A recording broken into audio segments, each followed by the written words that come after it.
Okay, it's 7 o'clock. Good evening. I will call to order the May 7th, 2024 meeting of the Fort Atkinson City Council. Clerk, would you please call the roll? Councilman Becker? He will be joining us electronically soon. I see he's not on yet. Councilman Jekyll? Here. Councilman Johnson? Here. Councilman Schultz? Here. President Lesko here? Here. Item 3, public hearings. We have none this evening. Item 4, public comment. The city council will receive comments from city residents. Comments are generally limited to 3 minutes per individual. Anyone wishing to speak is required to sign up in advance or state the following items for the record when called upon: name, address, subject matter, and contact information. No action will be taken on any public comments unless the item is also elsewhere on the agenda. And note for those who are following on the Zoom hybrid meeting tonight, if anyone on the Zoom wishes to speak during the public comment period, please raise your virtual hand through Zoom. The chat box is not monitored during the meeting, and those on the call must remain muted if not recognized to speak. We do have one individual who has signed up to speak this evening. Ann Engelman, I would ask you to come forward, please, and state your name and address for the record.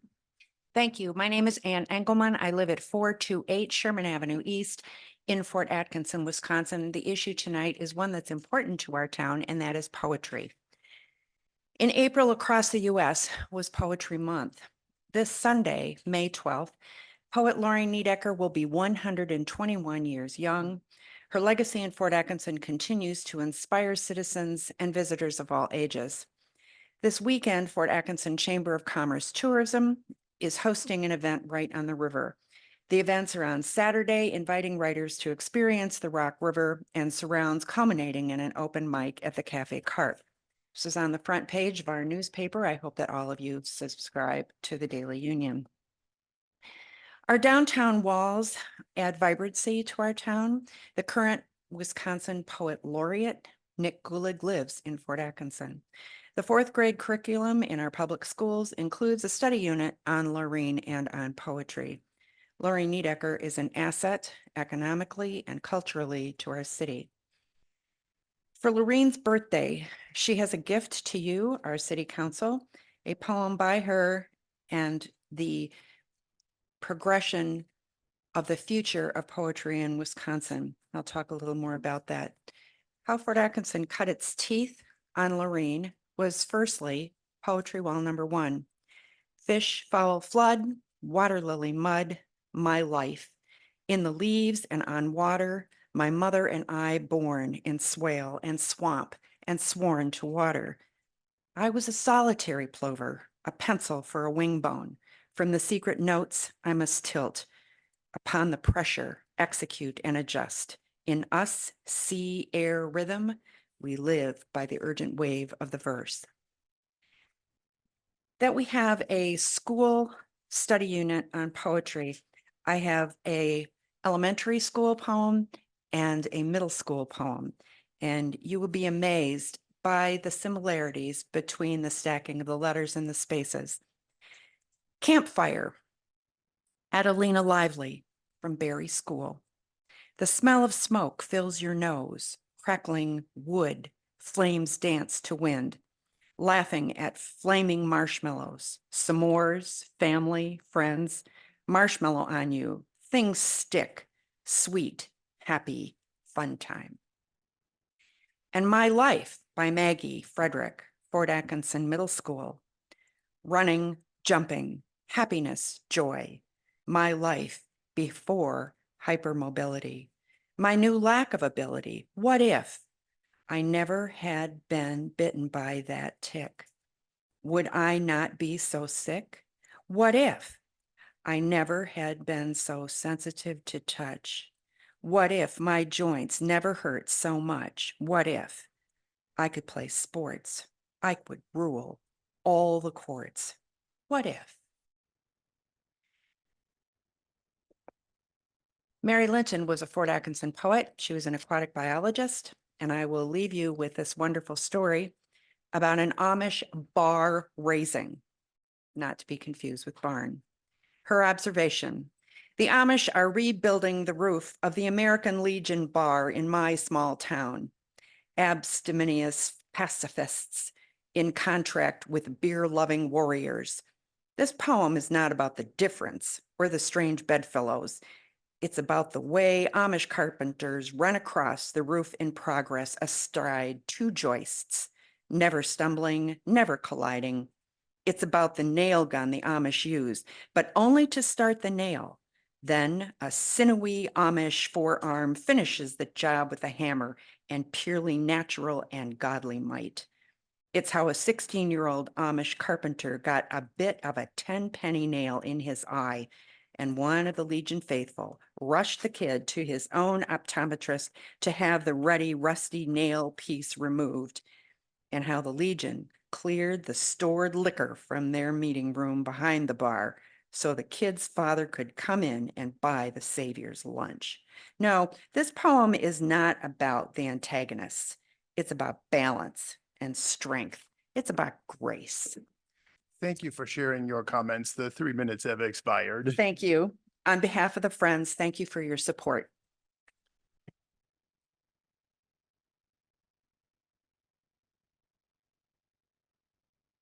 Okay, is there anyone on Zoom who wishes to address the council?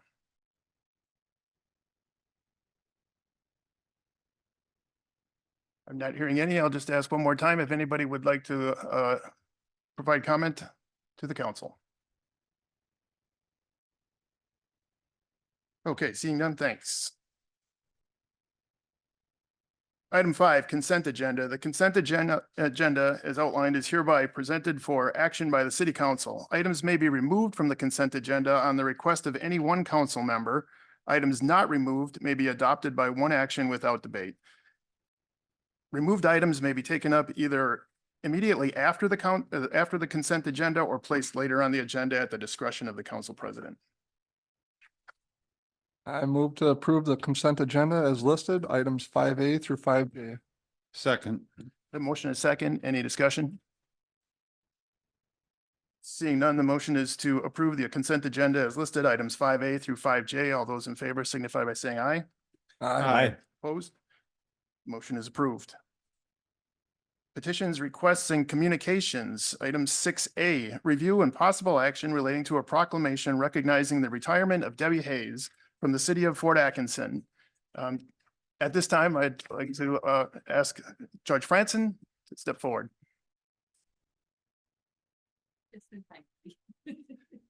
Thanks for giving me a moment and allowing me to take a minute out of your busy agenda. I couldn't let it pass that Debbie's retirement after 45 years of service to the city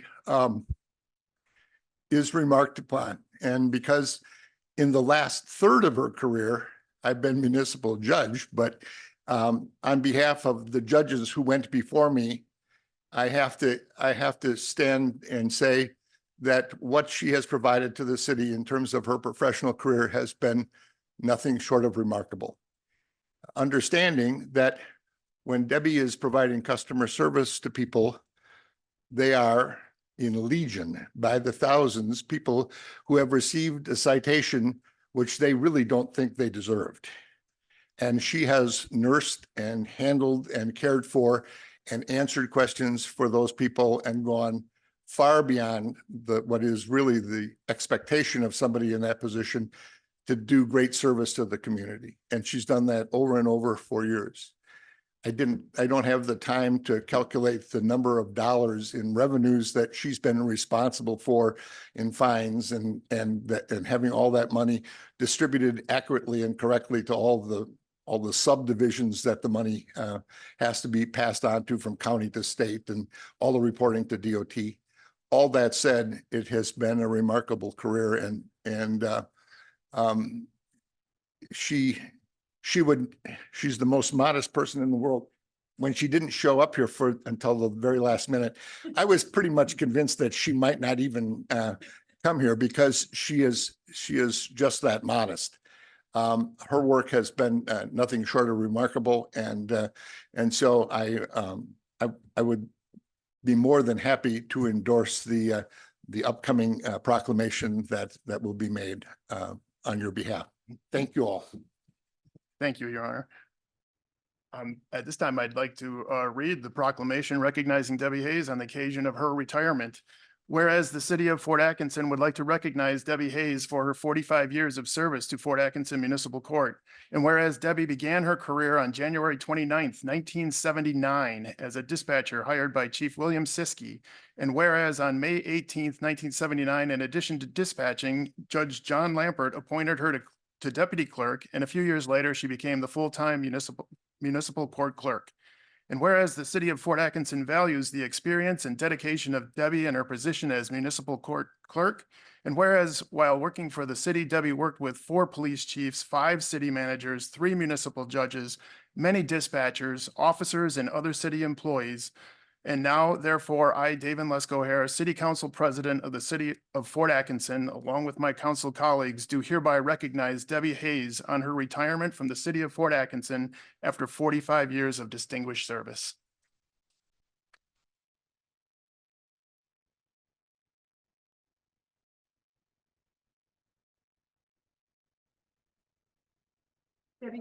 Oh. Okay.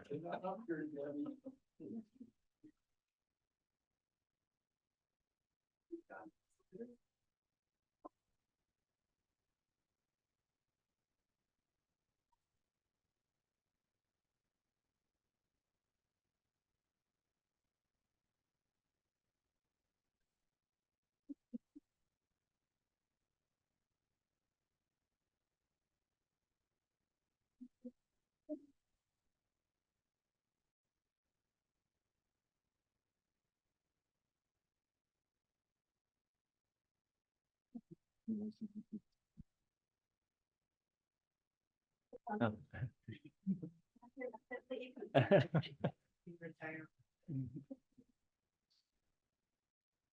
To make that formal, I move to approve the proclamation recognizing the retirement of Debbie Hayes from the city of Fort Atkinson.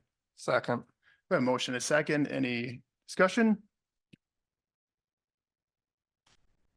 All right, motion is to approve the proclamation recognizing the retirement of Debbie Hayes from the city of Fort Atkinson. All those in favor signify by saying aye. Aye. Opposed? Motion is approved. Item 6B, review and possible action relating to a proclamation recognizing the 55th Annual Professional Municipal Clerks Week. So the Professional Municipal Clerks Week will be celebrated on May 5th through 11th, 2024. Our municipal clerk and her staff provide the professional link between citizens, local governing bodies, and agencies of government at other levels, among many, many other things. If you've ever heard Clerk Ebert talk about the ABCs of what her office does, you would understand what I mean. She has things from A to Z and then some. So staff does recommend that the council approve the proclamation and recognizing our professional municipal clerk and her staff. And I will let Council President Lesko here take it from there. All right, I'd like to read this proclamation as well. Whereas the office of the professional municipal clerk, a time-honored and vital part of local government, exists throughout the world as the oldest profession among public servants. And whereas the municipal clerk provides the professional link between the citizens, the local governing bodies, and agencies of government at other levels. And whereas municipal clerks have pledged to be ever mindful of their neutrality and impartiality, rendering equal service to all residents through transparency and accountable government practices.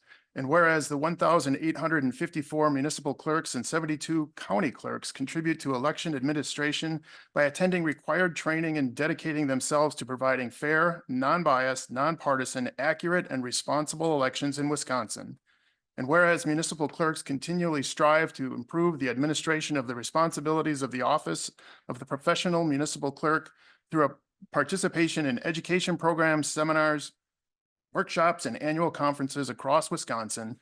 And now, therefore, I, David Lesko Harris, City Council President of the City of Fort Atkinson, along with my council colleagues, do hereby recognize May 5th through May 11th, 2024 as Professional Municipal Clerks Week, and further extend appreciation to our professional municipal clerk, Michelle Ebert, her staff, Courtney Tome, Karam Rose, and Lance Lembitz, and to all professional municipal clerks for the vital services they perform and their exemplary dedication to the communities they represent.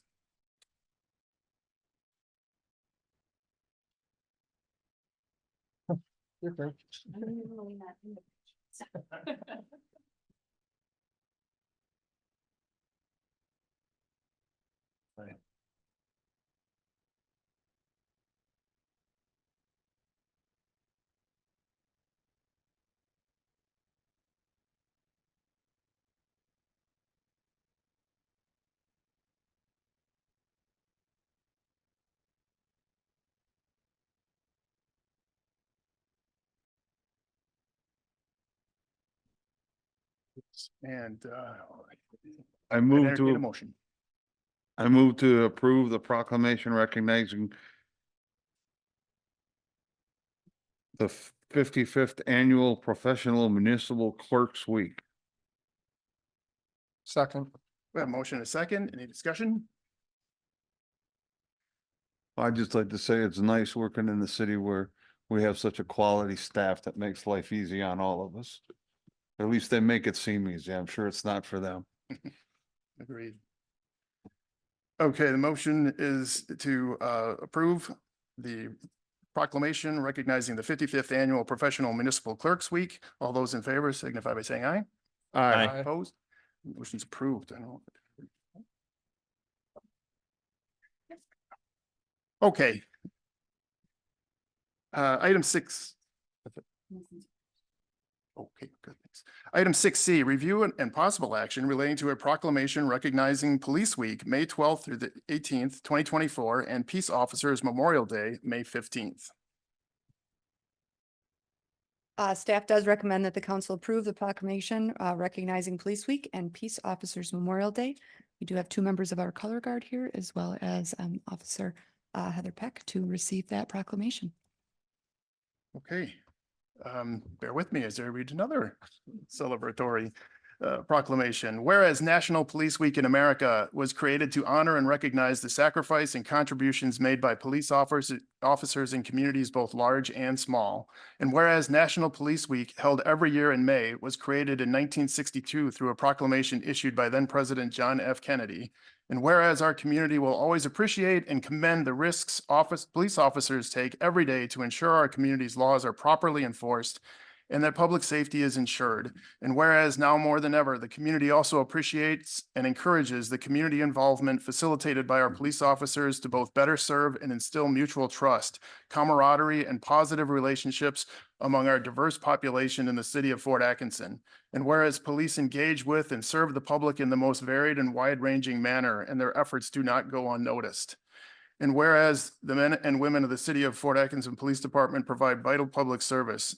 And now, therefore, I, David Lesko Harris, City Council President of the City of Fort Atkinson, along with my council colleagues, do hereby recognize the week of May 12th through the 18th, 2024 to be Police Week in the City of Fort Atkinson in honor of the men and women whose diligence and professionalism keep our city and citizens safe. Furthermore, the City of Fort Atkinson City Council hereby proclaims and calls upon all citizens of the City of Fort Atkinson to recognize May 15th, 2024 as Peace Officers Memorial Day in honor of those law enforcement officers who, through their courageous deeds, have made the ultimate sacrifice in service to their communities they served.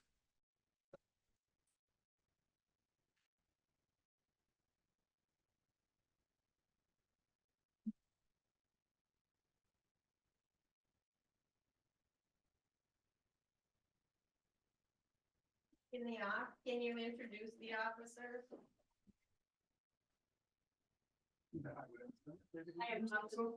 We- Thank you. I will just say for the people on the Zoom as well. So we have Officer Vanessa Leonard, we have Officer Heather Peck, and Officer Brett Dunkelberger.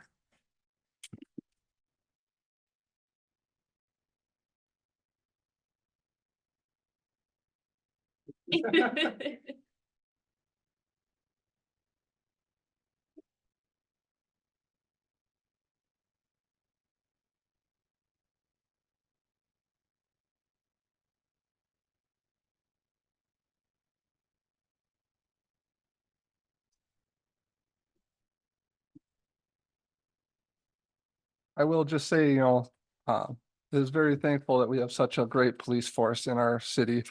Many times it seems like the police officer's job goes very unappreciated until the time that you really need one. So I would move to proclaim Police Week, May 12th through the 18th, 2024, and Police Officers Memorial Day, May 15th, 2024 in the city of Fort Atkinson. Second. We have a motion and a second. Any further comments?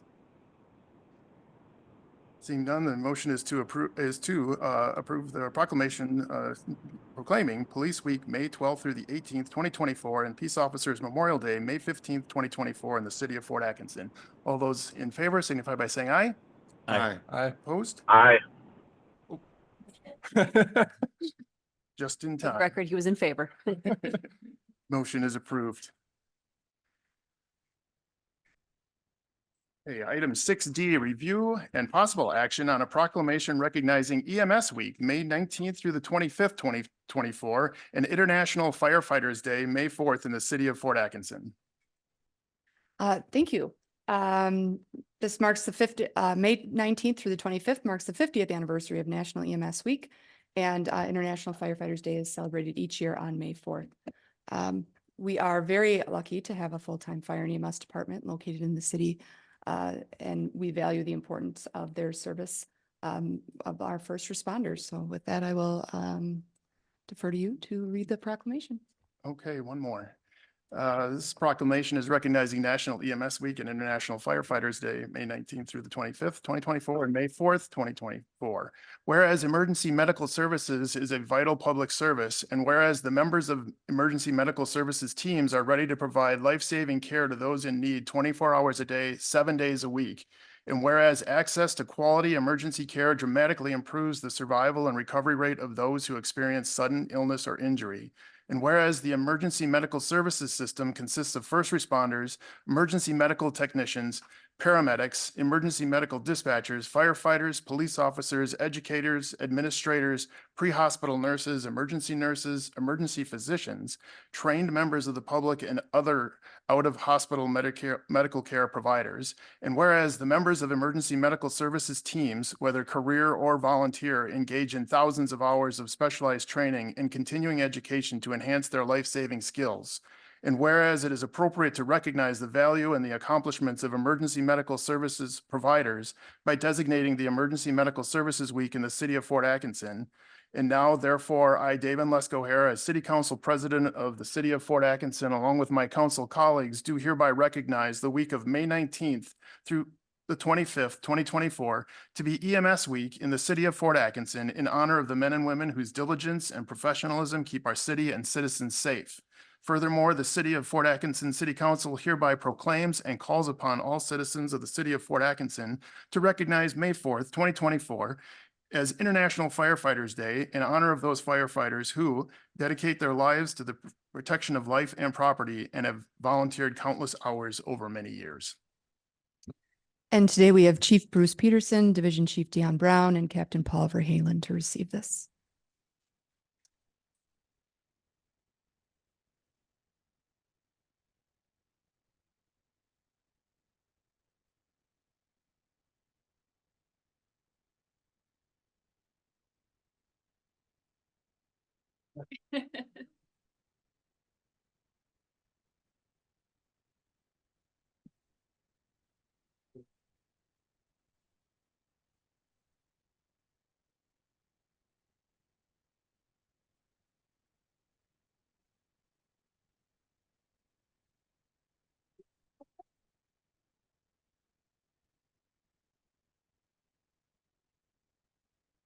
Okay, lots to celebrate. Item 6E. Oh, wait, excuse me. I guess we'll take a motion first on the last action. I move to proclaim EMS Week, May 19th through the 25th, 2024, and International Firefighters Day, May 4th, 2024 in the city of Fort Atkinson. Second. Motion and second. Any further discussion? Being none, the motion is to proclaim EMS Week, May 19th through the 25th, 2024, and International Firefighters Day, May 4th, 2024 in the city of Fort Atkinson. All those in favor signify by saying aye. Aye. Aye. Opposed? Motion is approved. Okay, item 6E, Economic Development Presentation from Jefferson County Economic Development Thrive ED Executive Director Deb Reinbold.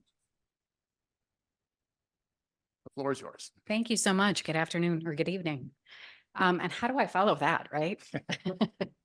So my name is Deb Reinbold. I'm the department head for Jefferson County in the economic development work and also the president of Thrive Economic Development, which is the 501c3 arm. Let's see if this works. Going the wrong way. So about 2 years ago, I started leading the organization. And just before I started, we had a 2-day retreat with both of our boards. And these are the 4 different areas of our focus. So diverse housing, thriving businesses, activated workforce, and trust and partnerships. And I should also mention, we're lucky enough to be led on our public sector board by Rebecca Hausman. So in 2023, we worked on 78 projects. 10 of those resulted in new investment and or jobs. I also like to make sure that you know too that not all of the wins are included in here. So for instance, I've got 2 unassisted wins. That means that there's 2 projects that we worked on actively and didn't end up leading to that win. So we want to make sure that when we say that we've got wins, that that if we went and interviewed the companies that we worked with, they would say, yes, we contributed to that. You'll also note a big number on there, $511 million invested.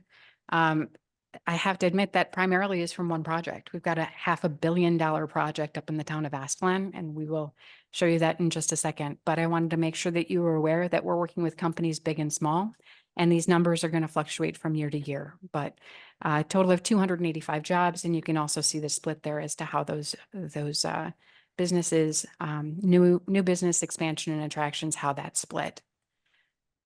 So on this next slide, Ascalon Bio, again, that's up in the town of Ascalon. And that is one of only 2 large grain processing plants in the world with, don't ask me for details on this, but dry front end fractionation systems. So it's in the former Valero plant.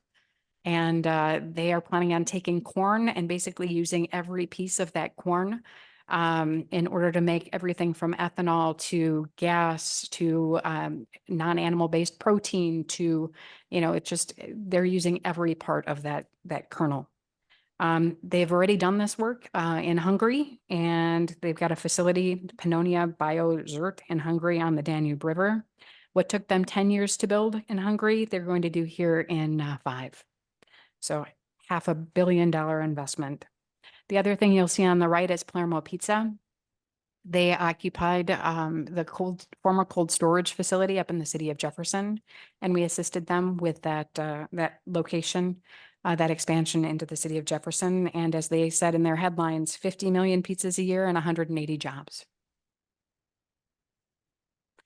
As we're looking forward to business growth, BioForward Wisconsin, or biotech, is something that we think is really a huge opportunity for us in Jefferson County. As you'll see there in Madison and in Milwaukee, that's where the 2 concentrations of those types of businesses are. One of the reasons it's really attractive to us is the really high paying jobs that go along with it. In 2023, Wisconsin was designated as a regional tech hub for biohealth. That's a huge opportunity for us. So when they go outside of the country, and it also gives us credibility, of course, within the country, but it shows that we are a state leader in biohealth. And I know a few people have asked me what that means. And so it brings together research labs, medical device manufacturers, and engineers to build technology that supports personalized medicine by tests, treatments, and therapies specifically tailored to a patient's genetic code and medical records. So this original the initial designation provided $350,000 in strategy development grants to increase local coordination and planning. They recently, within the last month, have applied for a $75 million grant. So that phase 2 award to support 6 interconnected projects designed to transform the state again into that global health leader. So last month, we hosted an education session with the president of BioForward, Lisa Johnson, a site selector that works in the biohealth field, and then also with our Department of Workforce Development to try and make sure that we're best positioned in order to attract those types of businesses. Next, I wanted to show you is we've got a large concentration of food and beverage manufacturers within the county. And so we've joined Fab Wisconsin, which is a food and beverage. They work with food and beverage manufacturers throughout the state. And what we want to do again is position ourselves with our strengths. So you'll note that food and beverage manufacturers and biohealth companies work with a lot of the same suppliers. So if you think about some of the the canisters that they use for food and beverage manufacturers, some of those are repeated. And so they can use a lot of that same supply chain, and we have access, of course, to the workforce here that's already trained to support food and beverage manufacturers. So you'll see this is an example of an ad that we had in the Fab Wisconsin annual publication. And so we are actively trying to support the entire county in attracting those food and beverage manufacturers. Okay, it's not moving. Oh, I'm going the wrong way. Oh, there we go. So as I'm sure you've all heard, there's a little company called Kikkoman that's going to be coming into the city of Jefferson. Part of the reason that we won that project is because we had 100 acres that was able to move very quickly in order to bring that company here into the county. The property on the east side is bordered by rail. On the west, you see we've got Highway 26. And they also had the electric capacity in order to support this project. So just so you're aware, this company was looking for 20 megawatts of electrical power. And that's basically the same amount that the entire city uses on an annual basis. So they had that capacity because of the closure of the Tyson facility. Moving on from businesses into housing. So I know this is something that Craig's going to talk to a little bit later. Hopefully that moves forward. But we started May 18th of last year. Actually, we hosted our a housing summit.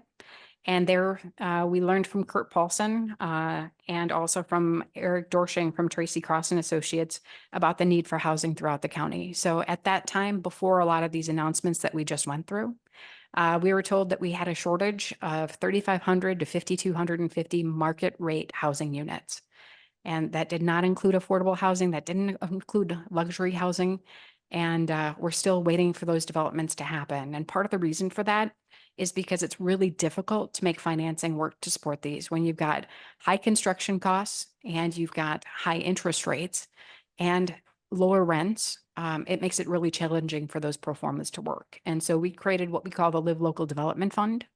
This fund has 3 investors at this point. We're working on another few, probably hopefully another $4 million. But right now we've got $5.5 million in this fund. The Greater Watertown Community Health Foundation has invested $1.5 million. Jefferson County has taken $1 million from the sale of the county property and $1 million of ARPA funds to include in this fund. And then Exonia Bank came in at another $1.5 million. And I'm sorry, the foundation came in at 2. Exonia Bank came in at $1.5 million. So $5.5 million that we can help to incent. It is a lower interest loan that we can offer to developers, just to be clear. We also hosted our annual meeting and focused that on diverse housing. We called it Creating Roofs and Roots. And that was our way of kind of leading into the, we had a speaker from WHEDA, the Wisconsin Housing and Economic Development Authority, and was talking about some of the funds that the state had put aside to support affordable housing. We announced at that point that Habitat for Humanity of Waukesha County was expanding into Jefferson County. And then also had a speaker from HUD. So you'll see on this next slide. There we go. On January 29th of this year, we received our HUD certification. The different items that are on there are the different areas that we are certified to counsel homeowners. So our goal here, again, recognizing that interest rates are high, construction costs are high, that we want to make it affordable. People who have homes or people who are looking to buy homes here, we want to be able to support those efforts as well. And so those people who make less than 80% of the county median income are eligible for up to $20,000 worth of grants. And we can counsel them in order to get those awards. I should note that of the 3 closings that we've had already since January 29th, 2 of those were people who were buying homes in the city of Fort Atkinson. There's also a home improvement and rehabilitation loan program, and that's a 0% interest loan with no payments or interest until time of transfer. And so once they sell that property, that's when they actually start, they have to repay back that loan. But that's also for people who make less than 80% of the county median income. And also it's for items such as a new roof, if they need new windows, a air conditioning furnace, or if they need to make it ADA compliant. So those are some of the things that are eligible. Activated workforce. So last year we hosted 2 career fairs with the Latino Academy of Workforce Development. We recognize that in the county, our birth rate is declining. The only way that we're seeing an increase in population here is through the migrant population. And so we're trying to tap into that and help get them into our workforce and help our employers so that we can attract some of these larger projects. We're also working with the Jefferson County, it's called JC HERMA, Jefferson County Society for Human Resource Management. And on August 6th, they will be hosting what they're calling the Seeking Asylum Seekers Conference, which means those people who are seeking asylum, we are working with the employers so that they understand the process to hiring people legally here within the county. And then finally, on workforce there, we've got the Wisconsin Economic Development, WEDC, Wisconsin Economic Development Corporation. And they have asked me to be a talent attraction ambassador. And what they do is they've got this whole marketing campaign throughout the country. And they're focusing primarily on the Midwest because they recognize that's going to be the easiest area for us to tap into talent. We just had a meeting actually on this on Monday. We've received 6 leads as of today. I've talked to 3 different people, one of them from Pittsburgh, one of them coming in from Mexico, another one from Louisiana. And really what they were trying to do is they were trying to become familiar. How do I convince my husband that we should move there? We recognize that it's cheaper to live here, or they've already got a job here and they want to know what it's like here. So that's really our mission there.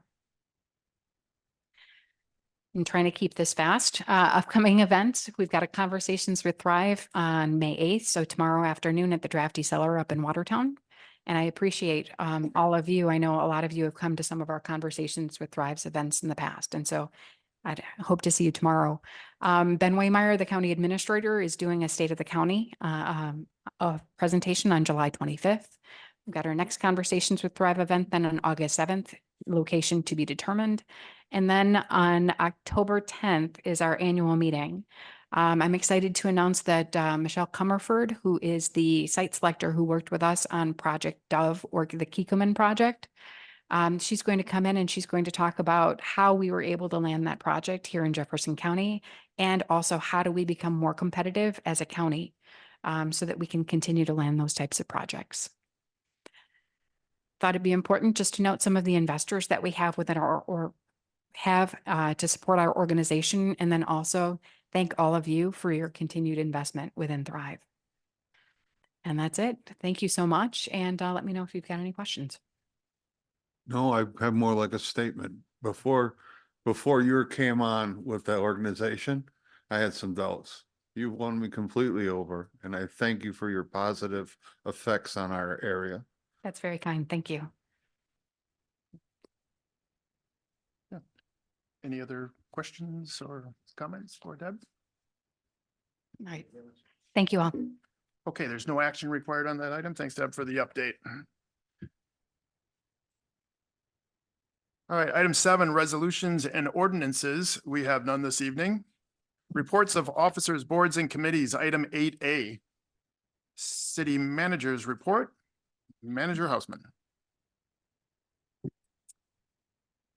Thank you. You may recall at the last meeting, I mentioned the ratings call with S&P Global that we had on April 15th.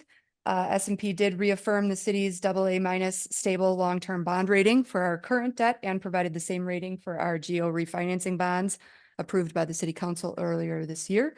The city was able to refinance that note anticipation note series 2024A at a 4.09% interest rate. Recall that the parameter set by the city council was 5.75%.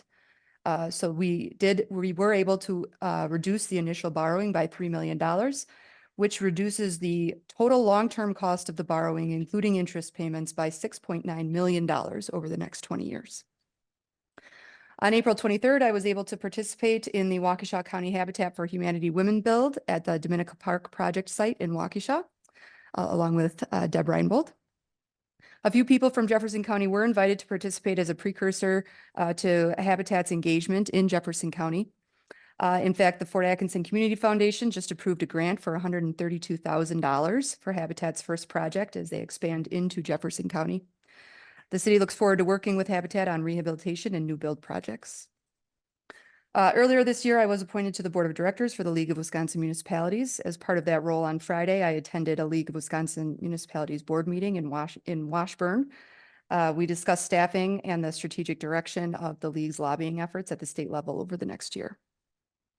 The Horde Historical Museum recently hosted the regional debut of a new documentary on Captain Scott Alwyn. Alwyn was a Fort Atkinson resident and Wisconsin's most decorated Vietnam War helicopter pilot.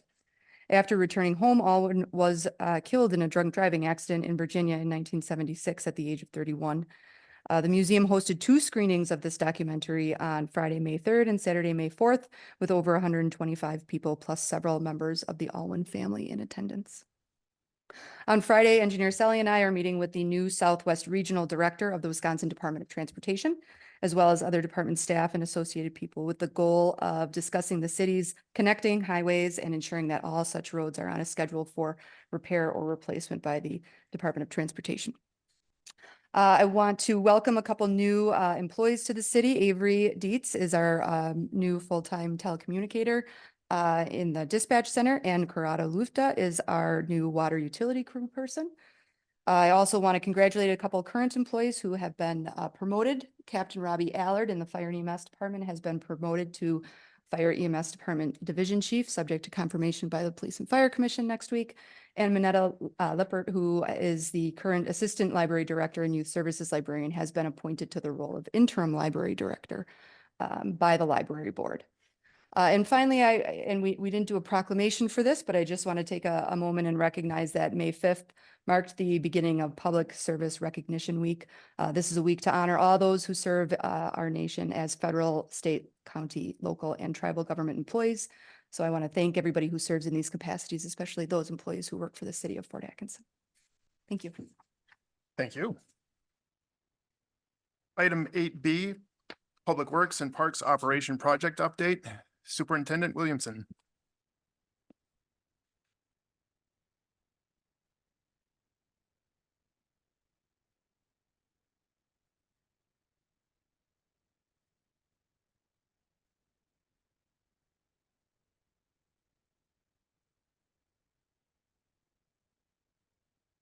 Okay, good evening.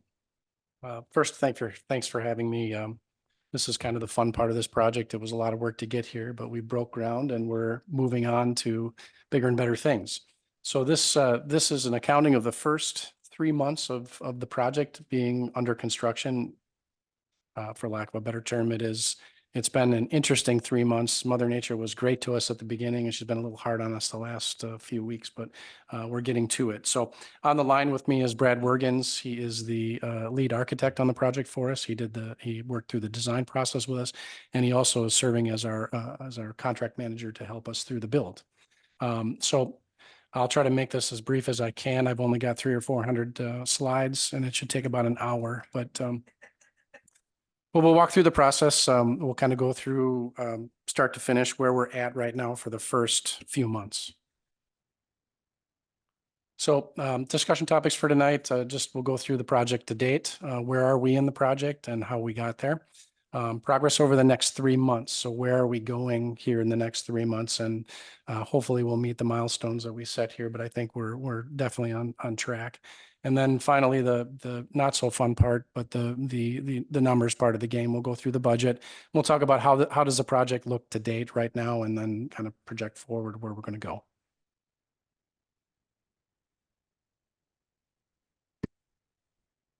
So progress to date. We'll start with demolition. There were many moving pieces in this. There's 2 phases to this project. If the council recall, the first phase is to get the land cleared to the east of us, and to make sure that we have room for all of the building and area we need to store materials.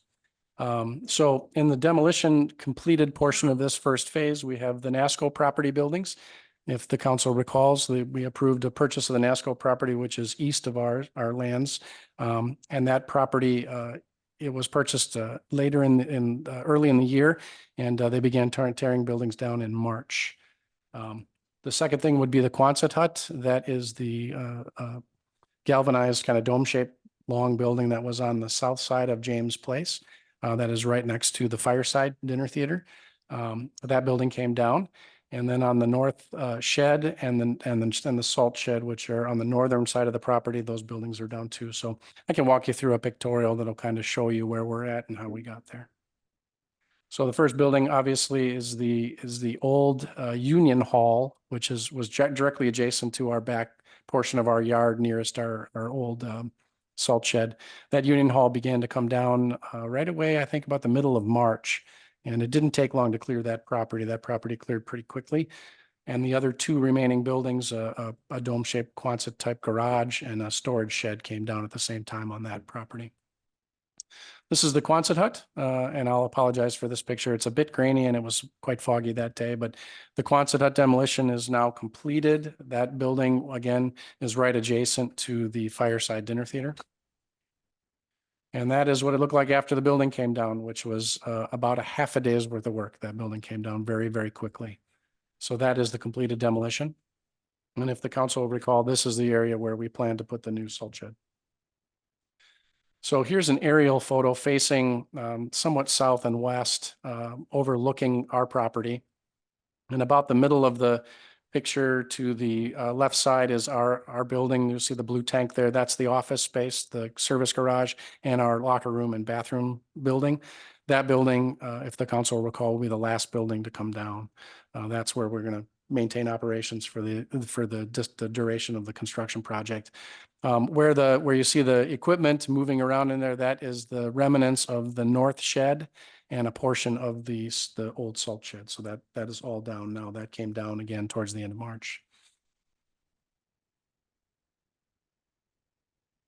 So progress to date on the construction side of things. Construction's been completed for a portion of the foundation. The first item would be the majority of the building system and component submittals have been reviewed and approved. And the long lead time items, HVAC equipment, electrical equipment, wall panels have all been ordered and are either on site or stored, ready for the project to commence forward. The second thing would be the northwest and south foundation walls have begun excavation and are under construction. The foundation's approximately about 20% complete right now, and I have some pictures to follow that'll show the council exactly where we're at. But the concrete footings and foundations have begun being poured, and there's evidence of those on the site right now. And then finally, the last two items would be the stormwater pond. So as part of this project, the design took into account trying to clean the stormwater prior to placing it in our storm system. That pond is actually rough graded and complete right now to this stage. The salt shed is the final item, and that is 95% complete. We're just waiting on exterior concrete and some finished products for it. And you'll see that in the pictures. So the best news of all, these are the panels for the building. They are sitting horizontal. They're not standing straight up, but they're about 38 feet tall. These panels themselves are complete. There's 72 in all for the exterior of the building. The company that did the manufacturing has those stored in their yard, and they're waiting for arrival. And then you'll see in the timeline, those panels are due to be shipped. And if all holds in the process, the beginning of June, they'll be erecting those panels on the foundation walls.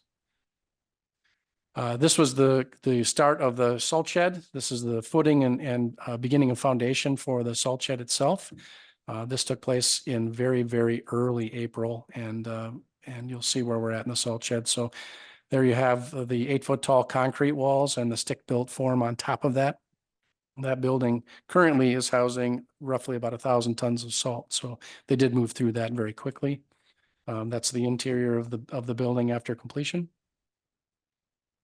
And this was a big moment in time here for us on this site. This is the main building. This is the 130-foot pour for the footing and foundation of the main building. This is along the north wall on the right side of the picture, and on top of the picture, you'll see the fire lane that exists between our property and the NASCO property. So the brown building is the NASCO property. This is the actual foundation wall itself as it's being poured. So this was again 130 feet of north wall poured several weeks ago, and you'll see as we follow here, These next few pictures show that wall getting to the point of being prepared for backfill. So they have the insulation and the cold weather barrier on the inside of that wall. So the pink side is the inside of our building.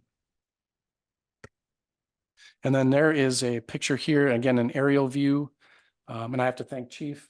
They provide the ladder truck for us to go up 107 feet into the air to get some nicer photos of this. And this is the completed rough grading. So the lower left-hand corner of that picture is the pond itself. And this will filter and serve to clean about 75%, 74% of the site. And again, now this is the entire site. So the two smaller buildings you see on the north, kind of the middle right side of the page, those two white buildings with tin roofs, those are the existing facilities that we are still in on the site. The large graded area where you see the equipment operating, that is the interior of the building itself. They're bringing that to subgrade for concrete. And the wall you see on the kind of the bottom half of the page up against that brown building, that is the north wall of the building. There's roughly about 20% of the concrete foundation completed to date. And that is the 95% complete salt shed, which has been a real blessing to have. We had 500 tons of salt and no place to go with it. So it arrived on time and we placed it inside that building. So we now have 1,000 tons prepared for next year. So progress over the next 3 months, the council and the public and myself will expect to see several things and several milestones met. In early June, we expect the foundation to be complete. So the end of May, the beginning of June, our foundation walls will be standing and backfilled, and we'll be preparing to receive the actual tip walls that'll go up, which was the first panel you saw. And in mid-June, we expect those concrete walls and the outer shell of the building to be completed. The contractor has provided some expectation on our part of once the building starts to be erected, barring any poor weather, we should see the building shell go up in about 12 days. That is 72 panels and 72 truckloads. So it should move along quite quickly when we get going. By July, we should see the steel roof structure completed, all steel girders and roofing. And then by August, middle to end of August, we should see the roof structure being completed on that facility itself. So the outer shell, in essence, will be complete at that point, and we can move on to some interior things. I'll give you a quick budget update on this. The budget itself, the construction contract sum, the original contract to the Gilbank Construction came in at $11,544,000. And the council approved in March, they approved the 5% contingency and the 11 million. So we have a little over $12 million in the original construction contract. Completed to date with materials stored and materials completed on site. We are at about 2 million, just over 2 million, $2.3 million. So approximately 20% of the site is completed, and we're 20% through the contract itself. And this includes all precast wall panels, the salt shed, demolitions, excavations, and HVAC equipment that may be housed elsewhere. This final panel, and it's kind of hard to see with the, see if I can shrink this down here. Bear with me one moment. There we go. Okay. So this final panel, if the council recalls, Andy Selly brought forth before the council during the beginning of this process when we awarded the contract and we began the budget process to do the borrow as part of the 24-25 capital borrow. The investment costs here for this building were laid out by Mr. Selly. So I followed through with the same chart to help the council kind of understand where we are in the budget. So the soft costs at the beginning of this process were all of the items that were unaccounted for in the actual contract to build this facility. Soft costs were things like our original land purchase of the site next to us, the permitting design contract with Angus Young, and construction oversight with Angus Young, also with some utility relocations. During this process, we've had to have We Energies relocate gas and electric lines for us. So that was kind of included in that original soft costs. That estimated cost broke out to a little over $1 million, about $1.2 million. And we have spent to date just over $1 million. We have about $128,000 remaining in that original estimated budget. The building construction costs, again, that's the $12,121,200. And that is including the 5% contingency. To date, we are again at $2,372,686, which puts us about 20% complete on the contract and leaves us just under 10 million to complete the rest of the build. And then furnishings and equipment. So these were all items that were not included in the contractor's responsibility to build the building. These are items that fall on as our responsibility. That would be things like furnishings and equipment for the service bays and locker rooms and such. But one of the items that was, I don't want to say overlooked, but included in the original bid as something that we were providing was the truck wash, the automated truck wash. So if the council recalls at the beginning of this process, we recognized that later in the build or the bid process. And in order to not confuse the process, we came to the council and requested permission to take that as a change order. So we're processing the truck wash separately from the contract, but under the contract as a change order. And that original budget, I think, was about 220,000 estimate, and the actual bid and build costs came in at 170,000. So now it sounds like we're going to get storm. What a way to end. Awesome. So in this process, we're at about 31% of that extra. So that items that were budgeted to have. So we have. If you don't feel safe, please don't leave the building, okay? Yeah. So we have all totals in everything in, the estimated cost to build this facility with our items supplied was just under $14 million. And we are about 26% through that. And that is tracking pretty well for where we should be. And that's all I have. If there's any questions. Thank you for the update. Yeah, you bet. Any questions? And again, Brad's on the line, so if there's anything you need to know.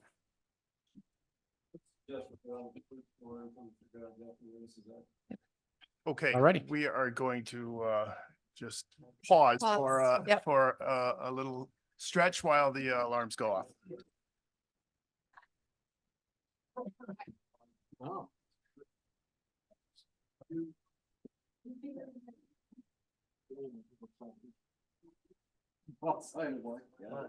Go ahead.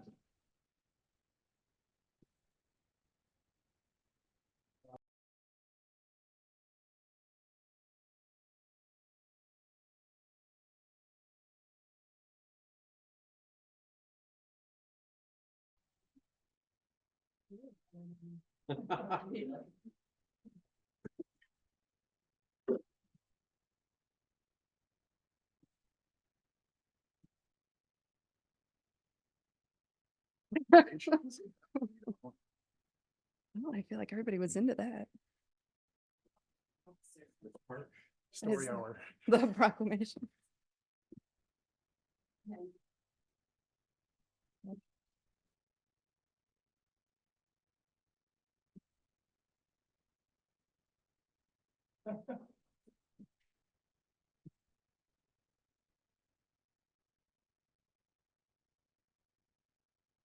we're all set. Danger's passed. It's a rock and roll. There you go. Okay, everyone, thanks for hanging in there with us. We are back in session. I think we left off with 9 unfinished business and we have none this evening, correct? Okay, new business, item 10A, review and possible action on a contract for planning services for the Janesville Avenue and downtown Main Street corridors. Director Selly.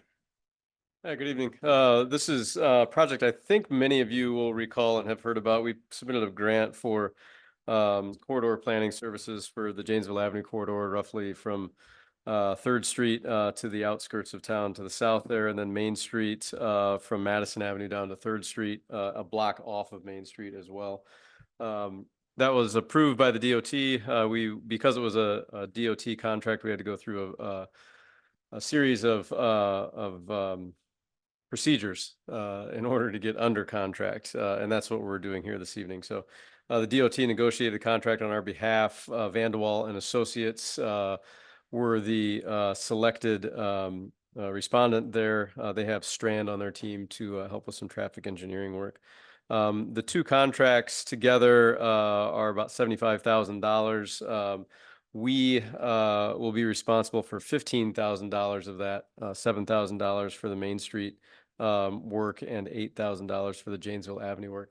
These are two separate contracts, but this project will be, for all intents and purposes, executed as a single project. So we won't be dividing and conquering in this situation. I guess with that, if council has any questions, I'd be happy to answer them on these two contracts. The next step is review and approval by the DOT, and then everybody will get signatures and we can proceed on getting to work. What were some of the, I know it kind of broke down a little bit in the memo, but can you highlight the aspects as to what each area they're really focusing on with the designing? Yeah, so there were in the Main Street corridor, there is aesthetics, to put it broadly, there's aesthetics through the Main Street corridor and Janesville Avenue corridors.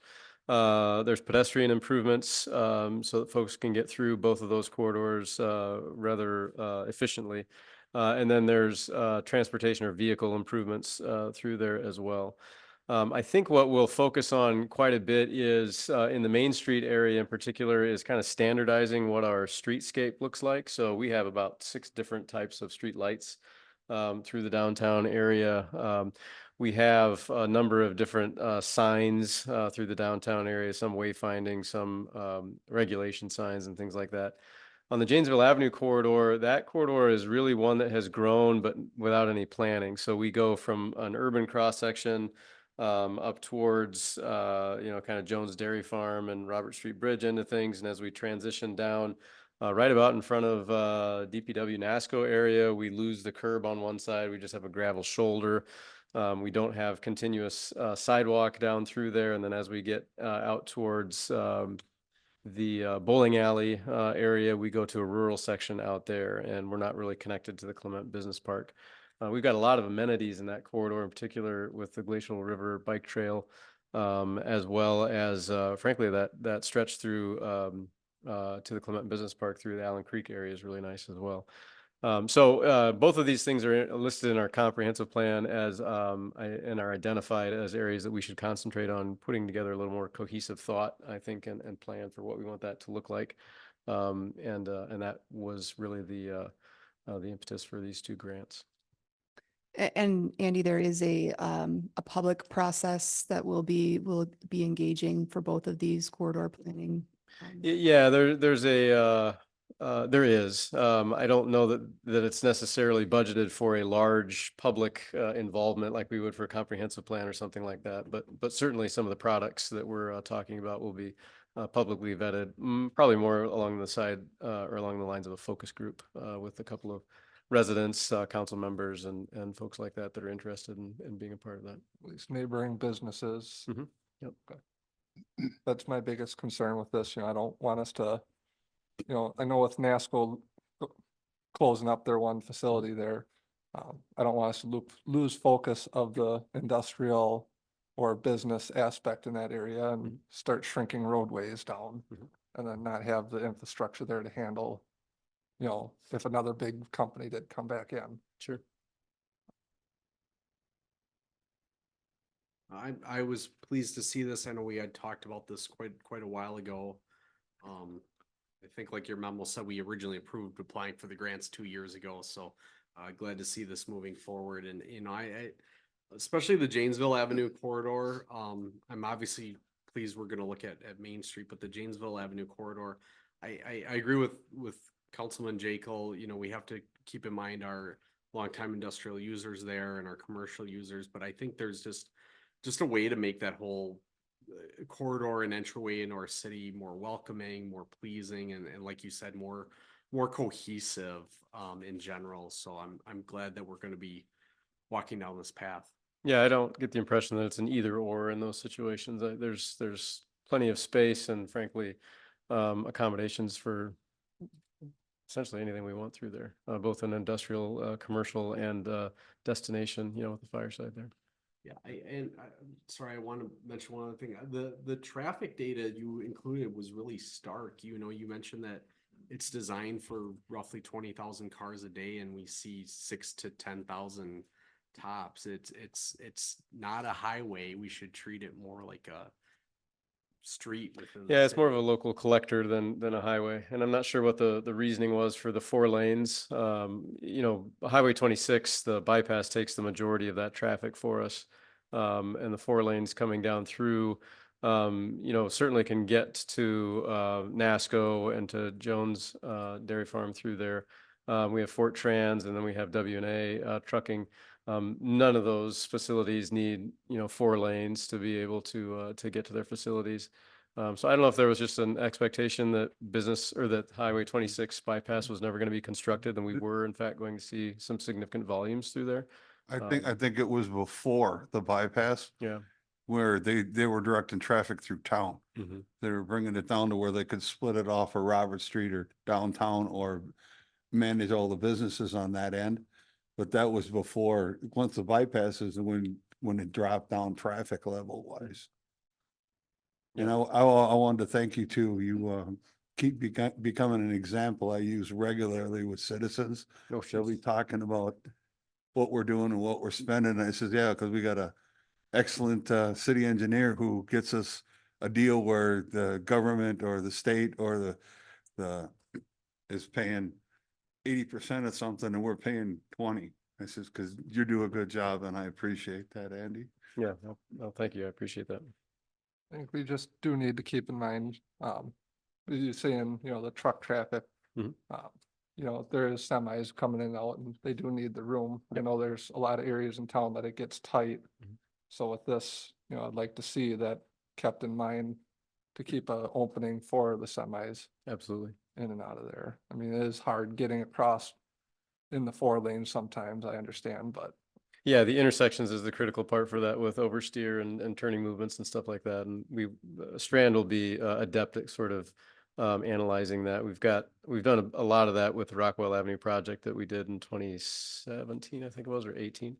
At that intersection there with Janesville Avenue in particular. yeah, it's just most of them facilities along that stretch, either Fireside with the coach buses or NASCO with the reefer trailers, even We Energies with the light poles and stuff coming in and out.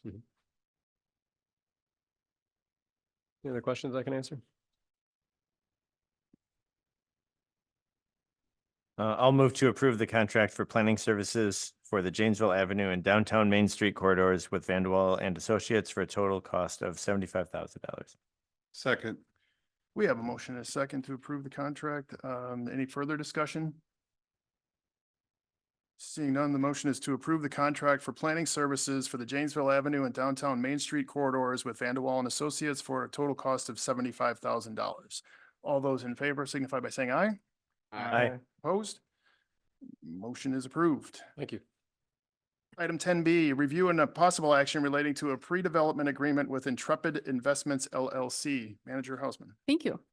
So the city owns 75 acres of land on the northwest side of the city along Banker Road. The city did have a master development agreement with Hoffman Development Group and Cedar Prize that did expire in January of this year. Since that time, we've been working with a couple different developers interested in development of that property. We also, in 2023, put that property in a tax increment district. So we were working with a couple different developers who indicated they wanted to work exclusively with the city, and in order to recommend that the council choose one or another, we did release a request for pre-development proposals earlier this year with a deadline of April 15th. So we did receive a proposal from Intrepid Investments, and we do have Craig here with Intrepid, who I will give in a couple minutes, introduce yourself and tell us a little bit about your plans here. I will say that we met with them a couple times during this process, the last time being on April 29th, where we discussed their proposal and then discussed elements of a pre-development agreement. So I do want to just note that this is This is a pre-development agreement, so we're talking about just exclusively working with each other for the next 90 days or so, I believe, through September 1 is what's in that agreement language, with the goal of, by the end of this agreement period, having a project development agreement either in place or in draft form for the council to take a look at for a specific development. So this is just saying, providing exclusivity so that the developer understands that we're not working with 3 other developers, so they're not wasting their money on due diligence, including, all sorts of infrastructure related things, stormwater related things, wetland delineations and all those market studies and things of that nature. I will note that we did borrow funds with our anticipation note 2024B to construct 3 roads in this area. That was the north-south road, that was Hawthorne Drive, the east-west road, that was Trillium Drive, and then the relocated Banker Drive. So the city contracted with Quam Engineering to design those roads, and that is in process right now.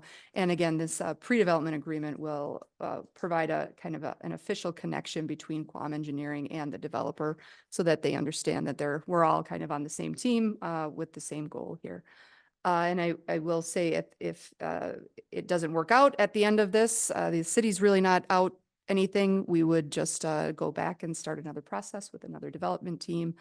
But I hope that's not the case, and I hope this is the start of a long and very productive relationship that gets us some multifamily and other housing types and styles out on that city-owned land on Banker Road.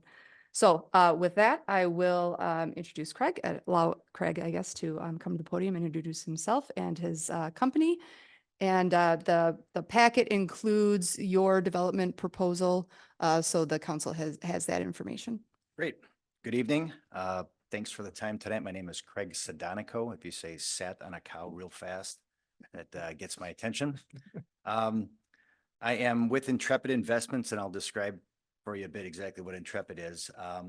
I'm also the president of American Construction Services and American Architectural Group. We design and build commercial, industrial, multifamily, hospitality, senior living facilities. We've been in business since 1980. My father started the business, and it was my dad and a part-time secretary till 97. I was our first full-time hire, so I've been with the organization since 97 and have been the sole owner since about 2010. So American and Discovery Properties, Randy Schmiedel is my partner in Intrepid. So American and Discovery Properties are joint venturing on our proposal to you. The reasoning for that is that my firm we design stuff and we build stuff. We have great history in the multifamily world. Randy brings the single family experience. So if you take a look at Discovery Properties online, you'll see that his organization's been in existence for several decades. He has developed and constructed hundreds of homes of various types, duplexes, townhomes, lots and lots of single family. So we feel that we're bringing a strong team from the multifamily perspective and the single family perspective to Fort Atkinson. As Rebecca mentioned, we'd like to utilize the next 90, 100 days till September 1st really to work together with the community. Randy and I have a conference call on Thursday with a market study organization that will specifically look at 2 pieces of the development, the multifamily, what types of units, what types of amenities, what types of rent rates will be attractive in the market, and then also specifically look at owner occupied units and give us some direction as to unit mix, how many houses in the $300,000 range, how many homes in the $400,000 range and up should we be planning for, so that when we get to the point that we're working with Quam and engineer Sally, I pronounced that right?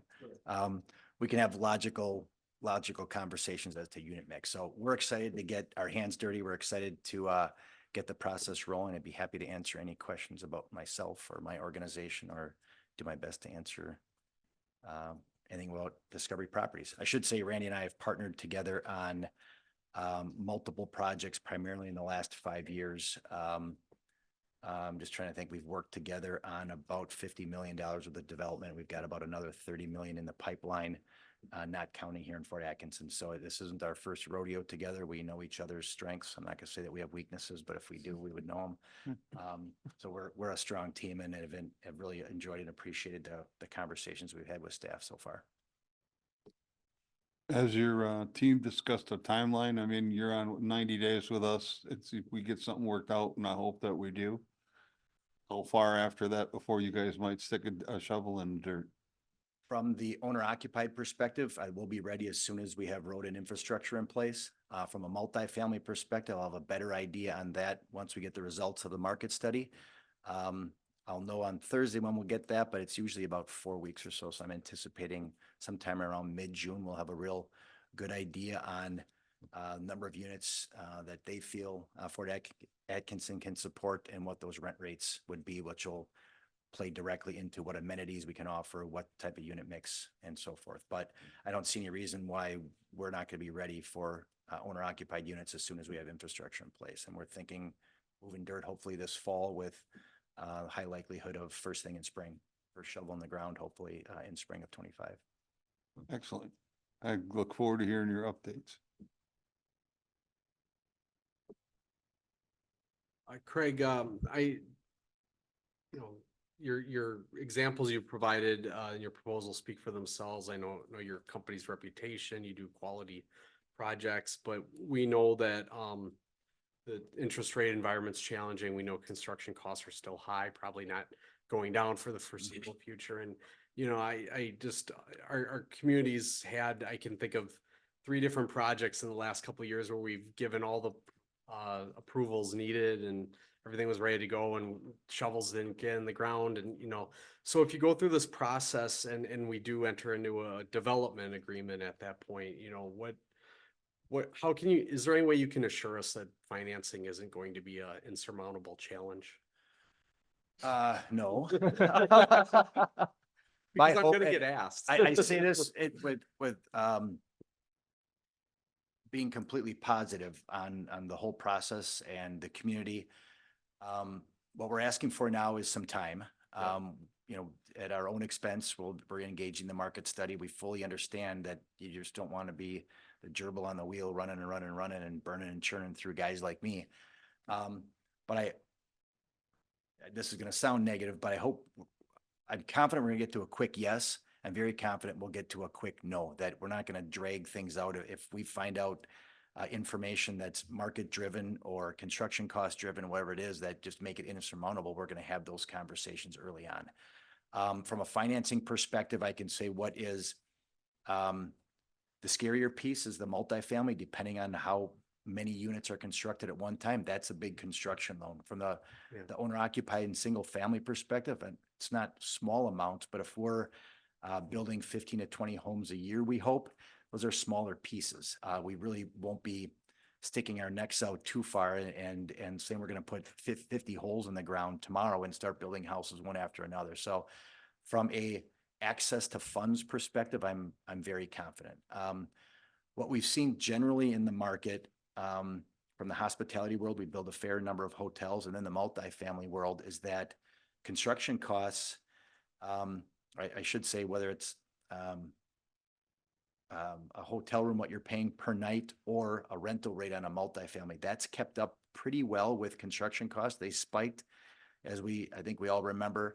But in the last 2.5, 3 years, there's lots of documentation and publication out about rent rates kind of keeping up. The wild card has been the interest rate environment. And hopefully it certainly isn't transient or whatever the terminology we were using a few years ago with interest rates or a year ago.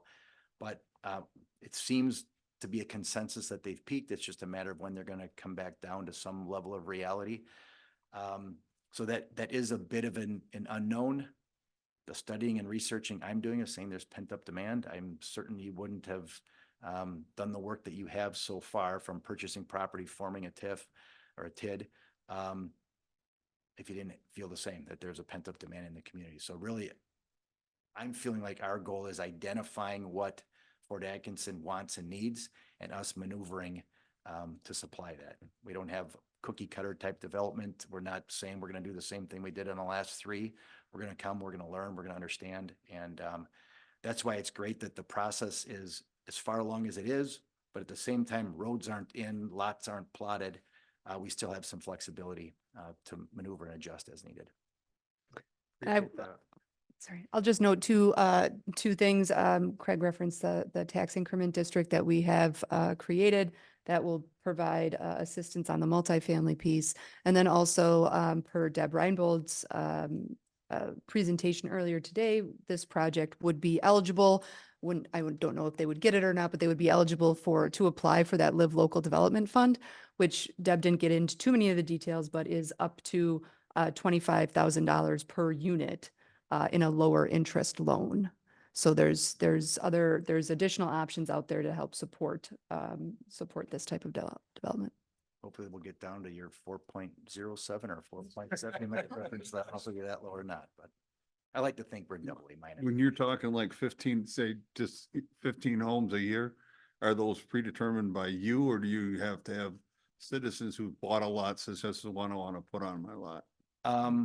Are you building more of a spec situation? We're somewhere in between. So it'll be a spec situation that I'll say 15.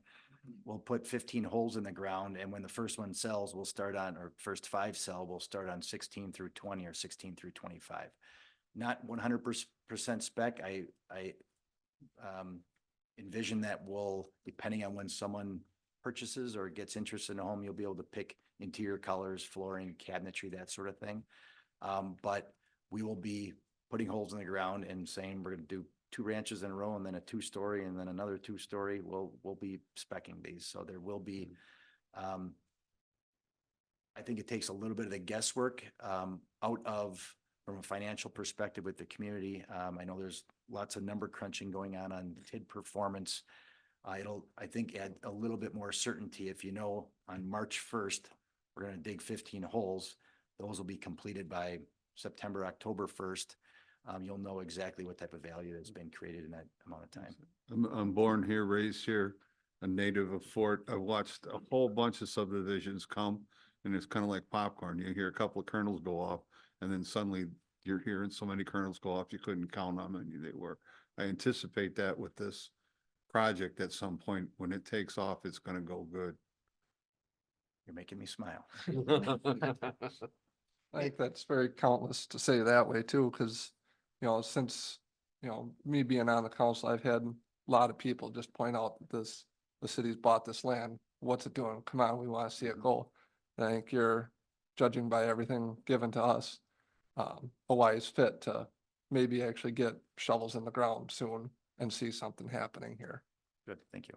In some of the communities where you have development projects still ongoing, not filled to capacity yet, like what has the last year or so been like as far as what the market? In construction, we kind of feel it a little bit later than maybe a manufacturing business might. We've got contracts that we negotiated 18 months ago that we're still fulfilling now. And so we usually enter a challenging period a little bit later, but then we come out of it a little bit later. My business in particular, and I can speak on behalf of Randy and Discovery Properties, things are taking a little bit longer.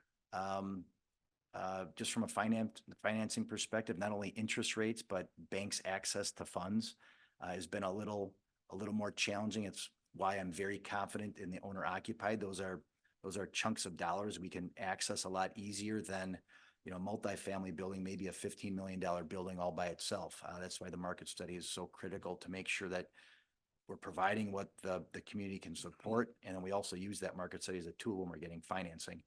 So sort of two-tongued answer. On larger projects, it's taking some more time. It's taking some more due diligence. It might be taking some additional equity in order to access a loan.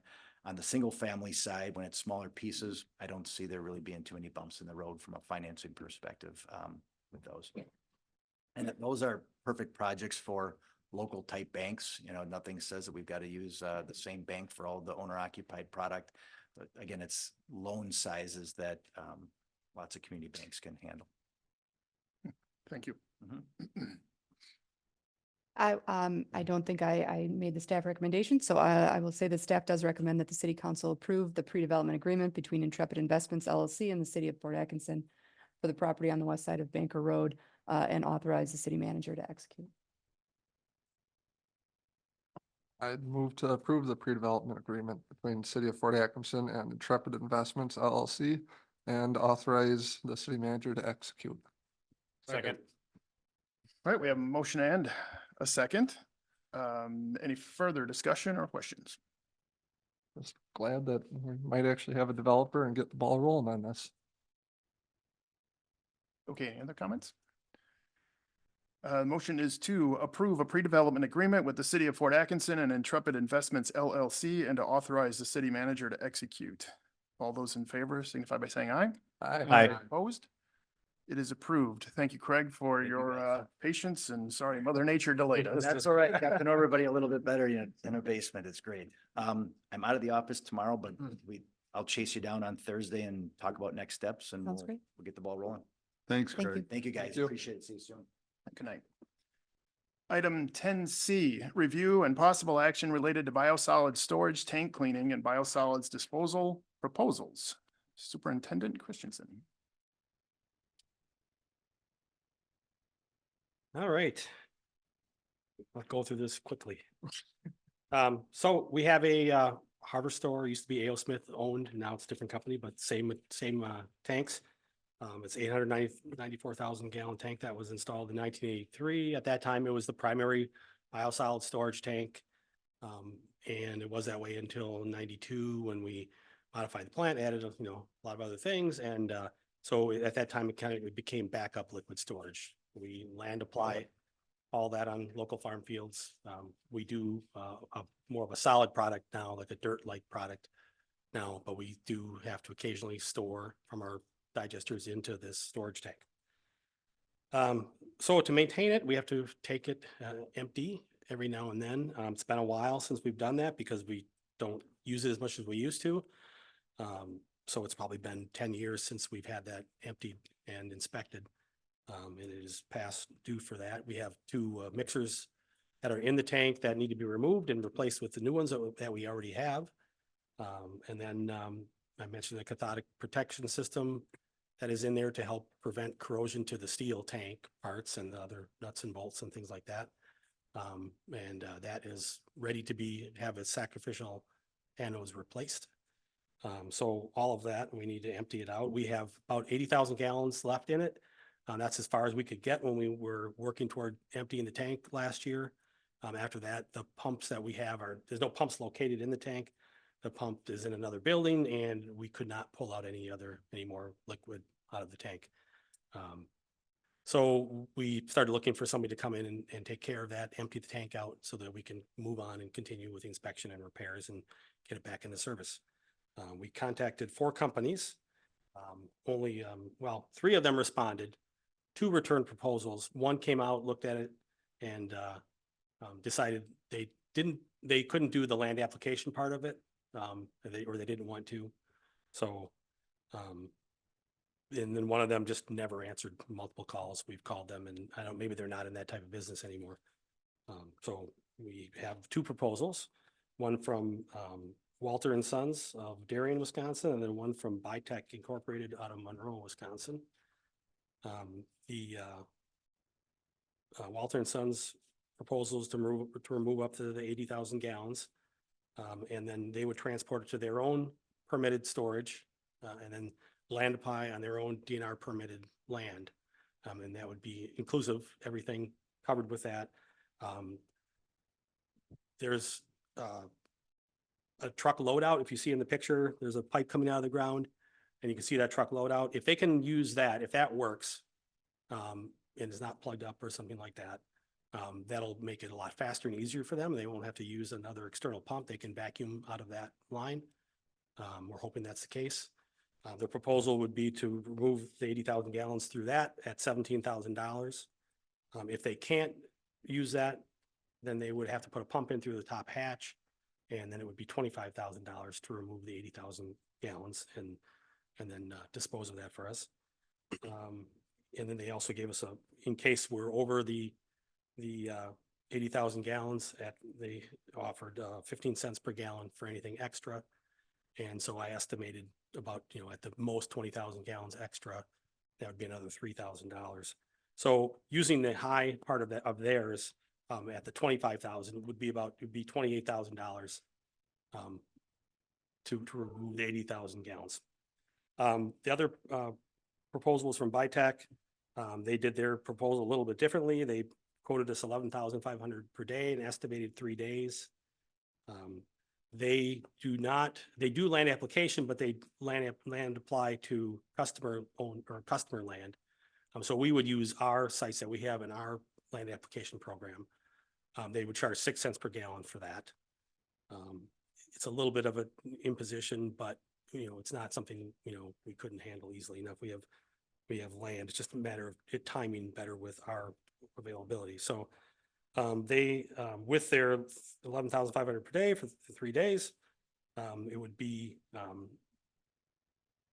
another $4,800 to at 6 cents per gallon to land apply. Their total would be 39,300 for the 3 days, and then land applying on land we have as approved. We recommend the Walter and Sons price of the maximum of 28,000. And then we would not have to worry about anything about supplying land or anything like that. They have it all. We have to let DNR know that we're using our liquid part of our permit and that it's being disposed of through another company who takes responsibility and blah, blah, blah. And, we don't have to worry about it again after that. So we do recommend the proposal from Walter and Sons at the $28,000. And then again, if we can use that other truckload out, it could actually be less. So any questions? Keep our fingers crossed. Yeah, that's what the usual. So never know. We've used it before, that truckload out, and it's worked, but we didn't want to say it would and then find out it wouldn't. I move to approve the proposal from Walter and Sons related to biosolids storage, tank cleaning, and biosolids disposal at a cost not to exceed $28,000, including a $3,000 contingency. Second. We have a motion and a second to approve the proposal from Walter and Sons. Any further discussion? Seeing none, the motion is to approve the proposal from Walter and Sons related to biosolids storage, tank cleaning, and biosolids disposal at a cost not to exceed $28,000, including a $3,000 contingency. All those in favor signify by saying aye. Aye. Opposed? Motion is approved. Thank you. Item 10D, review and possible action relating to change order 1 of the Public Works and Park Operations Facility Construction Contract. Superintendent Williamson. Hey, no, I'm gun shy. I'll try to keep this brief so I don't set another alarm off. So this is part of the process of building this facility. I think the council, we're pretty clear about how change order process would work. So in January, the council, of course, approved the award of contract to the bid for Gilbane Construction to take care of building this facility for us. As a part of that process, the council did approve a 5% contingency for about $500,000, a little over $500,000 in the budget total building construction project contingency. This was to address anything that's outside of the original scope of the contract. And as part of that, change order 1 included with this memorandum, you'll see that there are several items that were added as a part of building efficiency into this and items that will create a better product and better end result for us. You'll see that the city requested to improve some stormwater drainage, improve the original design to the salt shed. And the standby power revisions were no cost to the city, but added efficiencies to us on the interior of the building. And also contract did have extra sensors, they're actually CO sensors that were an oversight in the design, but were added after award of construction. So there's a table attached that matches the table in my previous presentation and also provided, the original design was provided by Andy. And we'll follow that theme throughout this project so that we can track costs efficiently. One item to note in here, of course, is that change order 1 includes the automated truck wash system, and the council did approve that as part of construction. Just one thing the council should be aware of, this item definitely is added to the contract in this change order. But as part of the change order and the payment through this change order process in the, in the contingency fund, should this contingency fund get to the point where we approach exceeding that 5%, we'll come back before the council. That $170,000 was not originally intended to be part of the change order process, but in order to track these funds and be open and transparent with the public about this, we felt it's easier to track it through the contract itself that's already in place. And everything is attached to this, so hopefully you did go through the packet and see all the information. But as far as this change order goes, the staff does recommend approval of change order number 1 in the amount of $224,304.87. And of that, the $170,000 truck wash is included. Okay, any questions? I know we had talked about this before, so I will move to approve change order 1 of the Public Works and Parks Operation Facility Construction Contract. A cost not to exceed $224,304.87. Second. A motion and a second. Any further discussion on the change order 1? Seeing none, the motion is to approve change order 1 of the Public Works and Parks Operation Facility Construction Contract at a cost not to exceed $224,304.87. All those in favor signify by saying aye. Aye. Opposed? Motion is approved. Thank you. Item 10E, review and a possible action on a 4.1% water rate increase application to the Public Service Commission. Director Selly.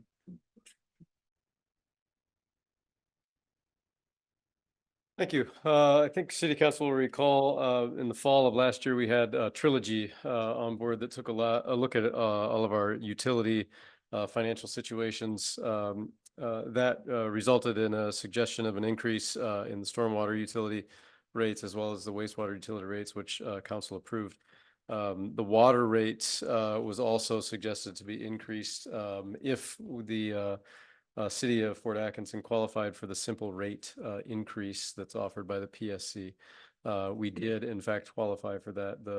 The index for qualification is essentially how much money you make or the rate of return. As long as that rate of return is below a certain threshold, the upcoming costs that you have to run the utility and provide the water service to the residents can justify the increase in rates.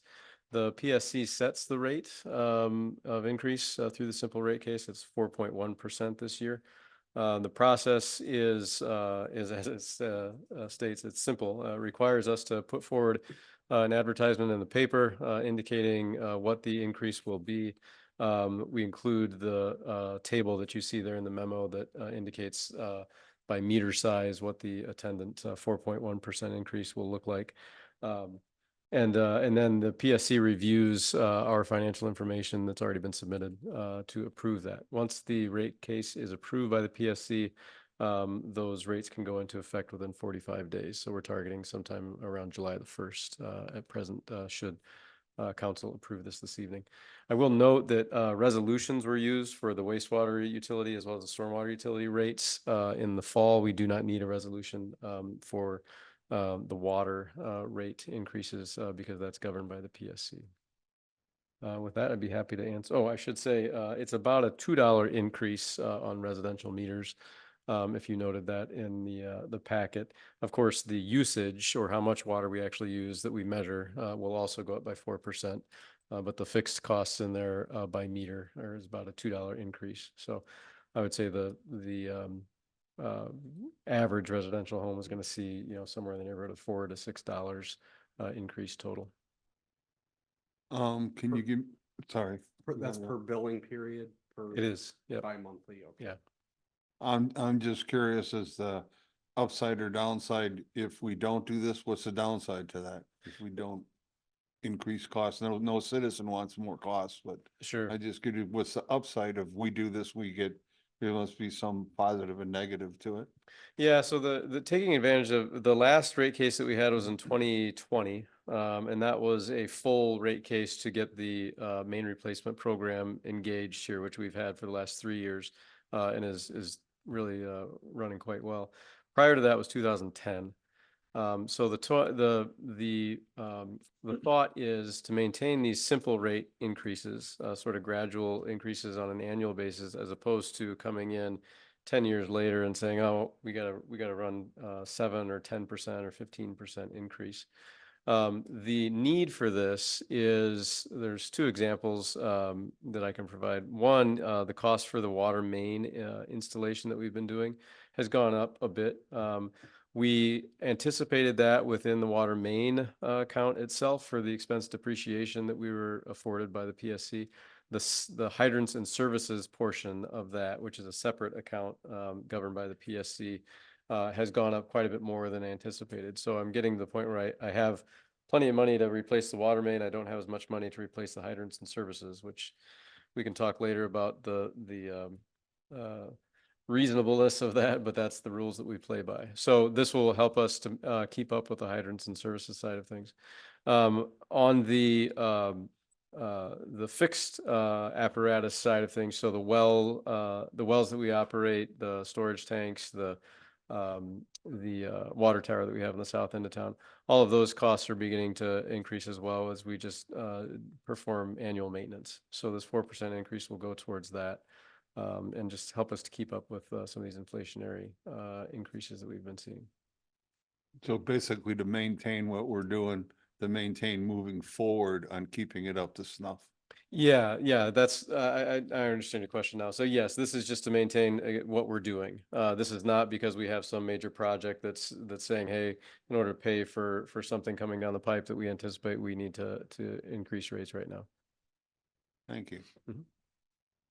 I will just note that I have worked in the past in other communities that didn't take advantage of these simplified rate cases when they had them available. And it's really easy to fall behind and end up with a conventional rate case that requires significantly more cost for the municipality, for the utility, as well as, the rate increases end up being a significant percentage in up to even 25 or 30%. The last community I worked in had that problem because they did not take advantage of these simplified rate cases as they became available. Yeah, I was going to note that one of the advantages, as I've seen them over the years, is just to kind of smooth out that increase rather than getting that sticker shock of every so often going in for the full blown rate case whereas the city manager said, the increase can be 20 or more percent. 4%, once their rates to go up, it's a couple dollars on an average residential house. If that number were 20%, it catches headlines a little more and people wonder what's going on. Yeah, I agree. I know a lot of people are dealing with higher costs for everything right now. Don't ever relish raising rates, but I agree with that general philosophy that having a slow, steady increase is much more preferable to the sudden spikes that we've seen in some instances over the past few years. So, and a $2 to $3 a month increase, to me, that's not too bad to maintain the quality water supply and delivery that we have here in Fort Atkinson. Okay, any further questions or is there a motion? I'll move to approve a simplified rate case application to the Public Service Commission for a 4.1% increase in water utility rates. Second. Okay, we have a motion and a second to approve the simplified rate case. Any further discussion? All right, seeing none, motion is to approve a simplified rate case application to the Public Service Commission for a 4.1% increase in water utility rates. All those in favor signify by saying aye. Aye. Opposed? Motion is approved. Thank you. Item 10F, review and possible action relating to approving an offer to the town of Ixonia to purchase a Class B intoxicating liquor license. Clerk, Treasurer, Finance Director. Really crazy because I'm giddy about some of the stuff that I get to talk about. So, little bit of history. So to remind everybody, a reserved Class B intoxicating liquor license, the word reserve Class B, it means liquor only. Okay, we're not talking beer. So, way back when the Department of Administration administered a quota back in 1997 that says the number of reserve licenses you have at that time, that's where you get. If you increase your population by at least 500 plus 1 people, you can have an additional license. So over time, we gained 2 additional licenses. So then in 1997, that was when we were able to bump up to 2 more. Fast forward 2016, we were able to purchase a license from the town of Koshkonong for $10,000. So we were allowed to do that because town of Koshkonong was continuous to us or within a 2-mile radius. So that was the restriction, the state statute at the time that allowed us to do that. That allowed for a few years, but town of Koshkonong didn't realize that they had a license. So we were able to assist them with going through their quota and found out they had a license they were willing to sell to us. So we purchased the license. The council, I'm not sure who was all here 2016, if President Lisco was here, you were here, so you probably remember that.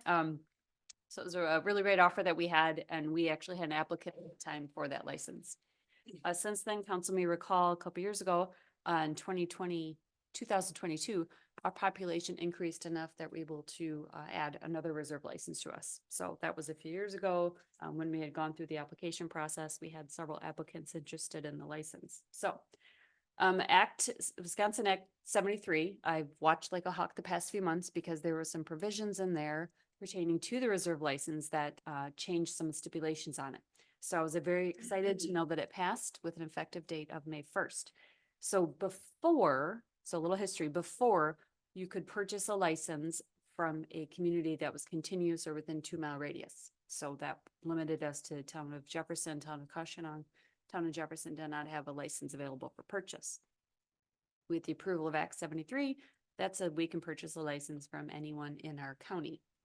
So a few months ago, I emailed clerks in the county saying, hey, I know this law has not passed yet, but does anyone have a license on hand? Just kind of curious if they have a reserve. I didn't hear back from anyone that had one. 2 weeks ago, there was Department of Revenue, the alcohol and tobacco agents had 2 sessions where they talked about all the new licensing and all the information on alcohol licensing and informed all the clerks in the state of this. So I knew more municipal clerks in our area understood that what the effect of this and what that meant. So on May 1st, I emailed clerks in our township again and asked. I had a lot of no's, and then town of Ixonia responded, which that was actually the clerk I worked for 12 years, and said, I actually have one, and we've already sold one, and we'd probably be willing to sell another to you. So I was pretty excited to hear that. So before you, we have the resolution. That was prior when we bought town of Koshkonong, we created an agreement, but we thought that this would be better for a resolution because it lays out the history of everything with our reserve licenses. Should the council adopt the resolution tonight, I would provide this to town Ixonia clerk tomorrow morning. She already has it drafted to be on the town board agenda for next Monday. So they have prior sold a reserve license for $10,000. So it's not new to them. They sold one to a neighboring community. So I think they would be interested into it, especially $10,000 for a town. I think would be a benefit for them. As far as us, this was not budgeted, but talking with Manager Hausman when this came about, we don't have any concern that we wouldn't be able to issue this license. I called a local business today and said, I'm just confirming I have a list of interested parties for various licenses.